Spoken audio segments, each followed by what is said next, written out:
भगवान शिव को दया और करुणा का देव कहा जाता है क्योंकि महादेव स्वभाव से भोले हैं, इसलिए उनको भोलेनाथ भी कहते हैं। जो भी भक्त सच्चे मन से भगवान शिव की उपासना करता है उसे लाभ जरूर मिलता है। मान्यता है कि सच्चे मन से जो भी भक्त महादेव की पूजा अर्चना करता है शिव जी उससे प्रसन्न हो जाते हैं। शिव जी को उनकी प्रिय वस्तुओं का भोग लगाकर खुश किया जा सकता है। इन्हीं चीजों में से एक है बेलपत्र, जो भोलेनाथ को बहुत प्रिय है। इसीलिए बेलपत्र के बिना भगवान शिव की पूजा भी अधूरी मानी जाती है। लेकिन क्या आपको पता है कि बेलपत्र की उत्पत्ति कैसे हुई और ये भगवान शिव को इतना प्रिय क्यों है? अगर नहीं तो हमारा आज का ये वीडियो अंत तक जरूर देखें। स्कंद पुराण में एक प्रसंग मिलता है कि एक बार देवी पार्वती को जब ललाट पर पसीना आया तो उन्होंने पसीने को अपनी उंगलियों से पोंछकर फेंक दिया। उनकी पसीने की कुछ बूंदें मंदार पर्वत पर गिरी। कहते हैं उन बूंदों से बेल वृक्ष उत्पन्न हुआ। मान्यता है कि बेल वृक्ष के पत्तों में स्वयं देवी पार्वती और वृक्ष के अलग अलग हिस्सों में माता पार्वती के विभिन्न रूपों का वास होता है। अब सवाल आता है कि भगवान शिव को बेलपत्र इतना प्रिय क्यों है? तो इसके 3 कारण हैं। पहला कारण तो ये है कि बेल के पत्तों में माँ पार्वती का वास होने के कारण बेलपत्र को भगवान शिव पर चढ़ाया जाता है। इससे भगवान शिव प्रसन्न होते हैं और भक्त की मनोकामना पूर्ण करते हैं।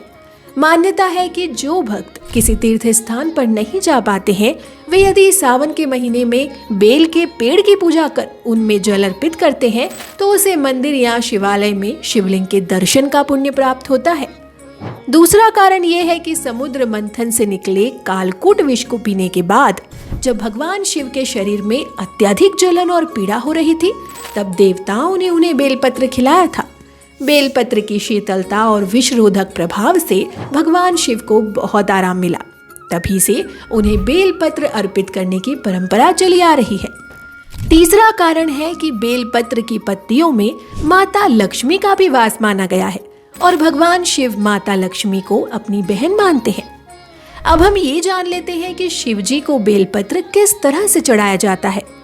धार्मिक ग्रंथों में सभी देवताओं की पूजा के लिए अलग अलग नियम बताए गए हैं। शास्त्रों में भगवान शिव को बेलपत्र चढ़ाने के भी कुछ नियम बताए गए हैं, जिसके मुताबिक शिव जी को बेलपत्र हमेशा चिकनी सतह से ही अर्पित करना चाहिए। कटी या टूटी पत्तियां वाले बेलपत्र शिव जी को नहीं चढ़ाना चाहिए।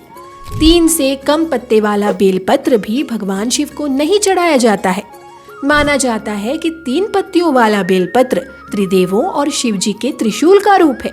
और ध्यान रखें कि हमेशा 3, 5 या 7 की संख्या में ही शिव जी को बेलपत्र चढ़ाना चाहिए। बेलपत्र चढ़ाते समय ध्यान रखें कि हमेशा मध्यमा और अनामिका उंगलियों और अंगूठे से पकड़कर ही शिव जी को बेलपत्र चढ़ाएं। बेलपत्र को हमेशा शुभ माना जाता है, इसीलिए पहले से अर्पित किए हुए बेलपत्र को फिर से धोकर भगवान शिव पर चढ़ाया जा सकता है। बेलपत्र चढ़ाने के बाद हमेशा जल से शिवलिंग का अभिषेक करना चाहिए। ऐसा करने से भगवान शिव जल्दी प्रसन्न होते हैं और सभी मनोकामनाएं पूर्ण करते हैं। आज के लिए बस इतना ही। मिलते हैं आपसे एक और नई वीडियो में, तब तक के लिए धन्यवाद।